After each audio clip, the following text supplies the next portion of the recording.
Millets சிறுதானியங்களின் மறுபக்கம். சிறுதானியங்கள் high நியூட்ரியன்ஸ்னு கேள்விப்பட்டிருக்கோம். அதுவே ஹை இன் ஆன்டி நியூட்ரியன்ஸ் கேள்விப்பட்டிருக்கீங்களா?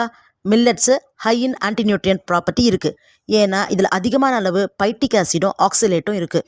இது என்ன பண்ணுன்னா இந்த உடம்புக்கு தேவையான தாது உப்புக்கள் மினரல்ஸ்னு சொல்கிறோமே, அயன், கால்சியம் அண்ட் ஜிங்க், இதனுடைய அப்சார்ப்ஷனை தடுத்துரும். இது மட்டும் இல்லாமல் இந்த ஆக்சிலேட் இருக்கு, இது மில்லட்டில் நிறைய இருக்குது. இந்த ஆக்சிலேட் அப்படிங்கிற விஷயம் என்ன பண்ணோன்னா, இது உடம்புக்கு தேவையான கால்சியம் இருக்குல்ல, இந்த கால்சியமை அப்சார்ப் பண்ண விடாமல் கிறிஸ்டலாக மாற்றும். அப்படி பண்ணும்பொழுது தான் கிட்னியில் கல் வருது. மில்லட்ஸுக்கு கைட்ரோஜெனிக் எஃபெக்ட் இருக்கிறதுனால ஹைப்போதைராய்டிசம் உண்டு பண்ணும். ஏன்னா அயோடின் அப்சார்ப்ஷனை அது தடுக்குது.